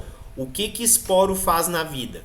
Esporo germina. Então, esses esporos flagelados, eles vão atingir o substrato, vão germinar e dar origem a alguma estrutura somática, que pode ser um micélio, uma quitrídea ou algum outro tipo de estrutura, né? Principalmente micélio e quitrídea, tá? Então, fases somáticas em fungos verdadeiros sempre sésseis.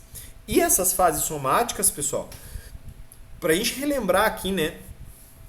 A gente falou das fases somáticas dos grupos de pseudofungos, até tinha uma certa variabilidade, né? A gente viu lá em heteroconta, né? Podia ser quitrídea monocêntrica, quitrídea policêntrica ou tem micélio, né? Tem hifa e micélio lá nos omicetos. Nos ameboides, né? Ou é ameba unicelular, ou é plasmódio ou pseudoplasmódio, né? Então aquela massa plasmodial que se move por sob substrato, inclusive desprovido de parede celular. Aqui nos fungos verdadeiros, pessoal, a gente pode ter uma organização somática unicelular que vai corresponder principalmente à levedura. Então, quando a gente fala de levedura, necessariamente estamos falando de fungos.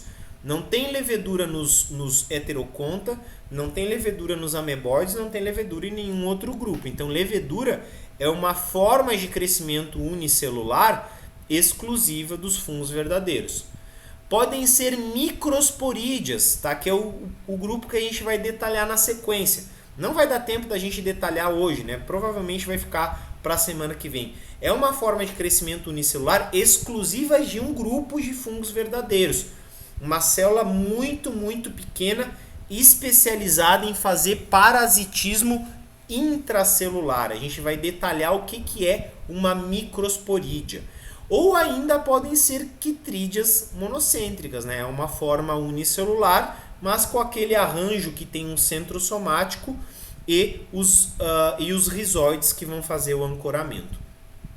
Mas esse arranjo, pessoal, da fase somática pode ser pluricelular, e aqui no caso nós vamos ter quitrídeas policêntricas ou principalmente espécies que formam hifas, fungos filamentosos, ou seja, fases somáticas miceliais, ok? Então, bastante variável essa morfologia aqui dos fungos verdadeiros.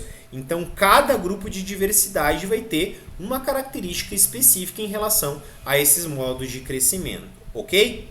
A questão da parede celular, pessoal. A parede celular, ela está presente em praticamente todas as fases de desenvolvimento aqui dos fungos verdadeiros, né?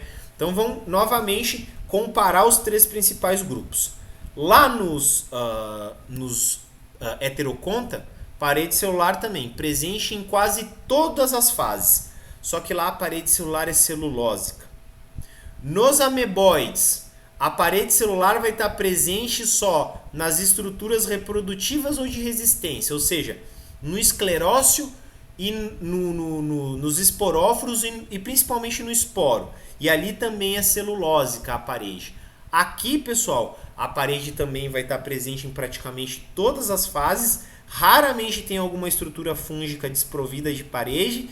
E aqui ela é quitinosa e com beta-glucanos, ok? Então, parede celular também é uma característica importante. Aspectos reprodutivos, né? Então, aqui bastante variável. Vamos pegar o exemplo que eu acabei de falar aqui no começo da aula, né? Aproveitando as perguntas que foram feitas, né?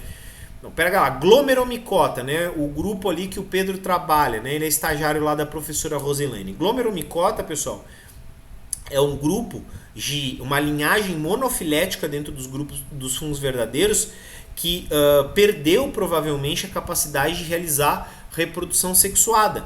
Então lá a gente vai achar somente a fase de reprodução assexuada, tá? Não tem reprodução sexuada. Aí a gente pega lá as ferrugens, que fazem reprodução sexuada, fazem reprodução assexuada. A reprodução assexuada pode ter 3 etapas e a sexuada 2, ou seja, um ciclo de vida extremamente complexo. Então, muitos grupos apresentam as 2 fases, alguns grupos, como é o caso dos glomeromicota, vão apresentar só a assexuada, e a maioria dos basidiomicetos, né, os cogumelos, as orelhas de pau, vão fazer quase que exclusivamente a sexuada. Então isso vai variar de grupo para grupo, pessoal. A gente vai chegar lá, né, nos glomeromicota. Eu vou chamar a atenção, ó. Aqui, pessoal, não tem reprodução sexuada. Aí vamos chegar nos ascomicetos. Eu vou dizer, ó, aqui muitas espécies fazem os 2 tipos de reprodução e de maneira indiscriminada. Muito comum a gente encontrar tanto a fase sexuada quanto a assexuada.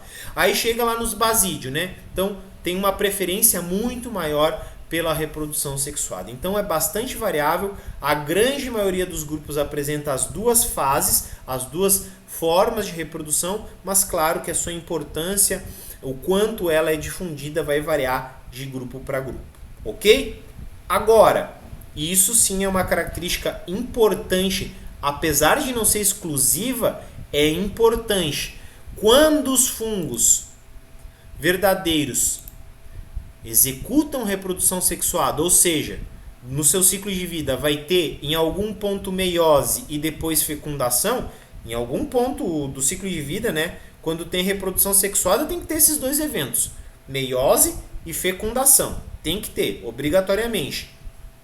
A meiose, pessoal, o tipo de ciclo de vida dos fungos verdadeiros é meiose zigótica, né? Então falei para vocês lá nas aulas iniciais. É para revisar o conceito de o que é meiose gamética, o que é meiose espórica e o que é meiose zigótica. Eu tomo como base que vocês sabem isso. Assim, ó, de maneira rápida, lembrando o que é meiose zigótica. Então aqui, ó, as fases somáticas dos fungos verdadeiros, ó, a fase somática vai ter sempre, pessoal, núcleo haploide. Então, quem sofre mitose nos organismos com meiose zigótica? Os núcleos haploides.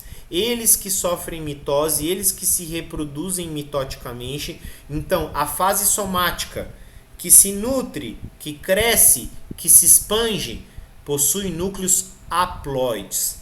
A fase diploide, ou seja, aquela fase originada após a fecundação, né? Então, um núcleo N se funde com outro núcleo N e forma um zigoto, o núcleo 2N, que corresponde a uma célula que vai ser chamada de zigoto, não sofre mitose. Ou seja, aqui nos fungos verdadeiros, o zigoto é formado e a única divisão celular que ele vai sofrer é diretamente a meiose. Então, quem é que sofre mitose aqui? Os núcleos haploides. Claro, né? Quem sofre meiose é sempre o núcleo diploide, só que o que acontece? Antes da meiose, esse núcleo diploide não sofreu nenhuma mitose. Então, os núcleos diploides não sofrem mitose, sofrem diretamente a meiose. Então, por que é chamada de meiose zigótica? Porque quem é que sofre a meiose? É o zigoto. Então, o zigoto é efêmero. Efêmero do ponto de vista da sua importância em relação ao ciclo de vida. Às vezes esse zigoto pode ficar lá de forma latente, né? Fica lá aquele núcleo 2N dentro de uma célula de resistência, por exemplo. Vai ficar lá, núcleo 2N. Dura um montão de tempo, mas sem atividade metabólica. Aí quando retoma a atividade metabólica, o que acontece com ele? Meiose, ok? Então, essa questão de ser efêmero é que ele não sofre mitoses, né? A importância dele no contexto do ciclo de vida geral é reduzida ao extremo, porque ele surge e já desaparece porque sofre a meiose, ok? E essa meiose naturalmente vai originar os propágulos ou os esporos sexuais, né? Então, Aqui nos fungos verdadeiros, pessoal, de maneira geral, a gente vai ter a formação do zigoto. Esse zigoto sofre meiose. Essa meiose origina os esporos sexuais haploides, tá? Em praticamente todos os grupos a gente vai falar dessa questão, com exceção daqueles que não apresentam reprodução sexuada. Beleza? Tem exceção, pessoal? Tem. Pelo menos duas, tá? E quando a gente chegar lá no grupo eu vou detalhar. Eu vou dizer, ó, pessoal, preste atenção aqui, ó. Esse grupo aqui tem meiose do tipo espórica. Não é a meiose zigótica que é característica dos fungos verdadeiros de maneira geral. Mas são somente duas exceções de maneira geral. Digamos assim que 99% das espécies que nós temos nos fungos verdadeiros apresentam meiose zigótica, tá? Mas não é uma característica exclusiva, tá, pessoal? Tem alguns grupos de algas que têm meiose zigótica, né? Vocês foram meus alunos em ficologia, a gente falou lá, por exemplo, Clamidomonas, né? Uma espécie de clorofícia, tem meiose zigótica também. Tem alguns outros gêneros de alguns outros grupos de algas, né? E alguns protozoários que também vão ter o mesmo tipo de ciclo de vida com meiose zigótica. Então, apesar de ser bastante característico dos fungos verdadeiros, tá? Não é uma característica exclusiva, tá? Ela é muito utilizada para a caracterização dos fungos porque quando a gente compara os três principais grandes grupos de organismos pluricelulares, que são fungos, algas e plantas, fungos, animais e plantas, desculpa, esqueçam algas, fungos, animais e plantas, né? Cada um tem um tipo de meiose característica. Plantas é meiose espórica, animais é meiose gamética, fungos é meiose zigótica, ok? Como eu falei, tem exceções, quando a gente chegar lá, a gente detalha. Nomes populares para os fungos verdadeiros, né, pessoal? Eu coloquei esse tópico aqui para a gente comentar o seguinte, ó. Isso é um assunto que a gente vai falar ao longo da disciplina, né? Nós eu digo país, né? Nós como uma sociedade lusófona, né? Nós somos lusófonos, falamos português, né? A gente tem uma cultura bastante mista, né? Misturada, né? Nós temos na nossa cultura elementos indígenas, elementos africanos, elementos europeus, mas de maneira geral a nossa sociedade, a sociedade brasileira e também a sociedade as outras sociedades lusófonas, principalmente Portugal, que a gente herdou muitos aspectos culturais, principalmente a língua, né? Nós não somos sociedades micofílicas, né? Ou seja, sociedades que enxergam os fungos como organismos benéficos. Muito pelo contrário. Eu, por exemplo, né, eu me criei com a minha avó dizendo para eu não tocar em cogumelo porque dá pereba na pele. Imagina, não pode tocar, isso é venenoso, se tocou tem que lavar a mão. A gente tem nojo dos fungos de maneira geral, né? Essa é a palavra, tá? Isso não é uma crítica a vocês nem a ninguém, tá? É um aspecto da nossa sociedade, infelizmente. Então, quando a gente compara os nomes populares dos fungos em português, por exemplo, a riqueza de termos é muito menor quando comparada com a riqueza com outras línguas, né? Principalmente o inglês, por exemplo, né? Então, os nomes populares em inglês, né, são os mofos, né? Os mofos domésticos. Então, o mofo da parede, o mofo dos alimentos, aí tem o mofo preto, o mofo verde. Leveduras e fermentos, né? A gente usa esses nomes populares. O fermento do pão, o fermento do bolo, a levedura da cerveja, né? São nomes populares para os fungos unicelulares. Cogumelos, né, pessoal? Aqui eu gosto muito de explorar esse termo. Pessoal, chamar de cogumelo uma espécie de cogumelo é como chamar, por exemplo, uma árvore pelo nome popular de árvore. A árvore. A árvore. Aqui na frente da minha casa tem uma árvore. E na frente da casa de vocês tem uma outra árvore. Para vocês terem ideia da pobreza que a nossa língua oferece em relação a um refinamento de reconhecimento de espécies. Se a gente compara com o inglês, muitas espécies comestíveis e tóxicas têm nomes específicos. Tá? Então a gente às vezes acaba traduzindo esses nomes para o português, mas não são nomes populares originários daqui. São traduções do inglês. Então lá no inglês sim, né? Tem o Death Cap, tem os Morels, tem vários nomes para espécies específicas de cogumelo, para designar se são comestíveis, se são tóxicas, se são decompositoras de madeira. Então a riqueza de nomes populares é infinitamente maior. Aqui em português, cogumelo a gente chama como? Cogumelo. Imagina a gente chamar ipê, sibipiruna, figueira, araucária, tudo assim. Ah, essa é a árvore. Árvore. Simples assim, árvore.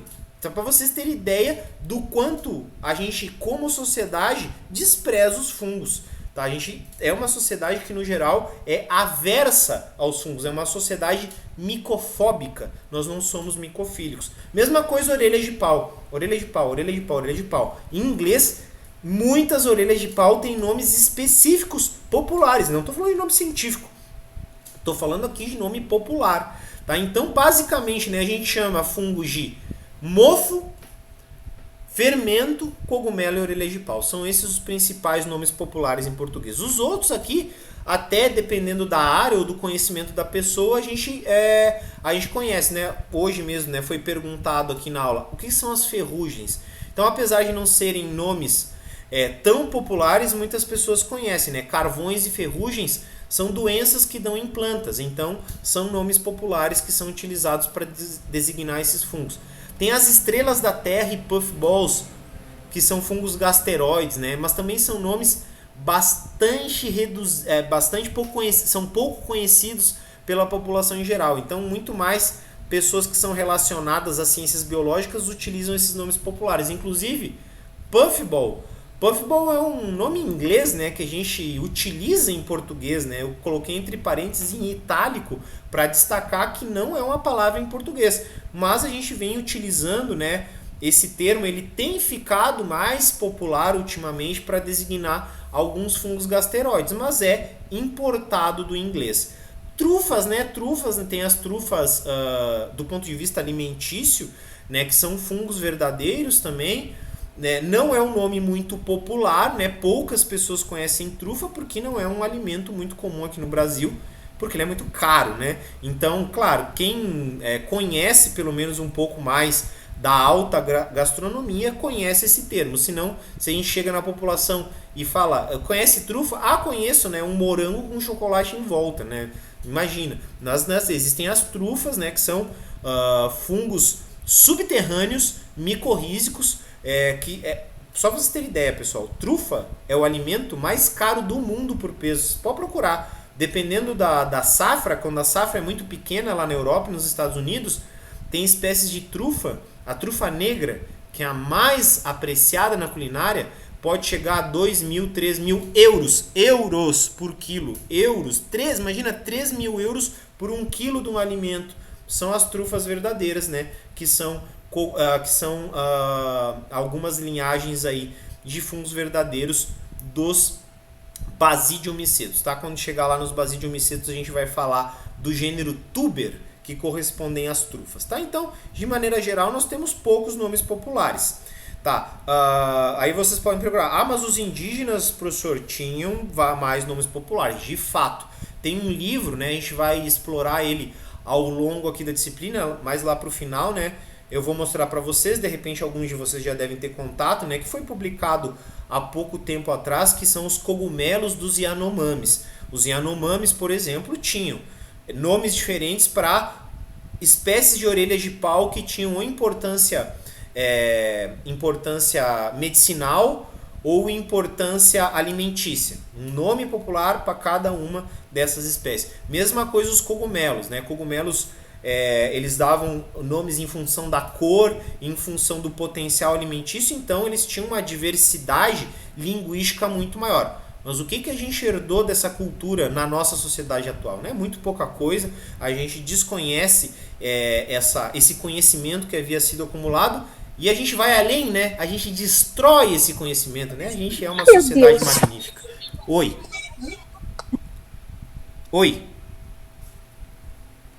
Eu achei que a pessoa queria falar alguma coisa. Tá, pessoal, seguinte, ó. O próximo tópico, tá? A gente já ia dar uma explorada geral aqui nas linhagens principais dos eumicetos, tá? Isso aqui é só para a gente entender quais os grupos que a gente vai falar daqui para frente e depois a gente começa a falar de microsporídea, tá? Então, isso aqui fica para a próxima aula, tá? Então, aqui na turma 1, tá? Que hoje é dia... Eu tenho que anotar, tá, pessoal? Porque vocês já viram que eu às vezes me confundo, né? Então, hoje, no dia 8, tá? Na turma 1, a gente parou nos nomes populares, tá? Então, a gente retoma a nossa próxima aula a partir daquela filogenia geral dos fungos verdadeiros, ok? Pessoal, alguma pergunta, algum comentário sobre a aula, alguma coisa que vocês queiram perguntar? Peço desculpa aqui, ó, passei aqui um pouquinho do tempo, tá? Me empolguei aqui falando, desculpa, tá? Desculpa mesmo ter passado, a nossa aula é até às 13h10, tá bom? Alguma pergunta, algum questionamento, alguma coisa que vocês queiram comentar?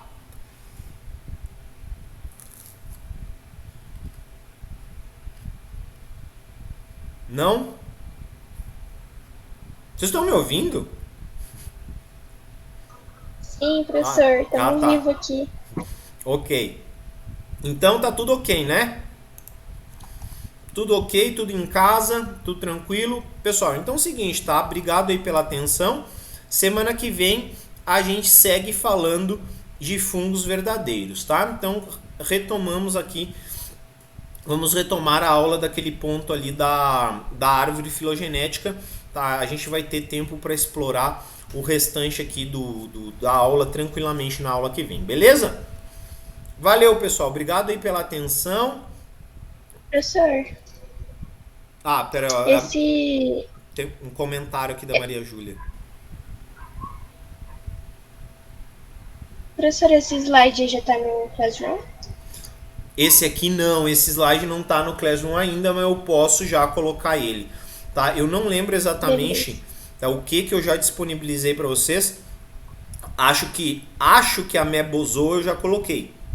Se eu não coloquei, desculpa. Você colocou a Mebozoa. A Mebozoa, desculpa.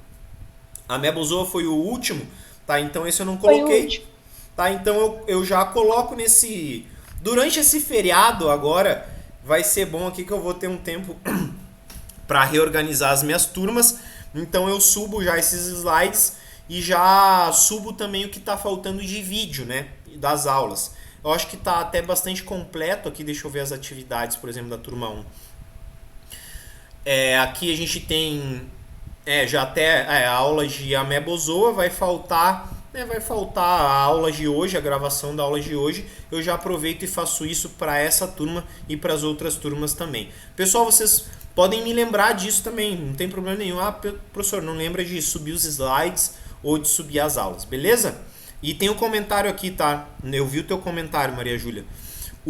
Da série da Netflix, do Nosso Planeta, no terceiro episódio, tá? Que tem um fungo verdadeiro crescendo. Eu lembro que nessa série aí tem coisas sobre fungos, eu não lembro exatamente qual episódio, mas eu vou olhar esse feriado, então, o terceiro episódio, e a gente comenta sobre esse episódio aqui na aula que vem, então, tá? Eu vou até anotar aqui pra gente comentar. Eu vou dar uma olhada, porque eu já assisti essa série inteira, mas é muita coisa, né? Eu já indiquei ela várias vezes nas disciplinas também. Essa série é sensacional, né, pessoal? Essa série aí é sensacional. Quem não assistiu ainda, eu aconselho a assistir 2 vezes. Aconselho a assistir uma vez, depois assistir de novo, tá bom? Pessoal, vou parar de tomar o tempo de vocês aqui. Muito obrigado pela atenção. Até semana que vem. Tchau, tchau. Valeu. Boa semana e bom feriado. Tchau, prof. Tchau, tchau. Tchau, professor. Boa semana. Tchau, tchau.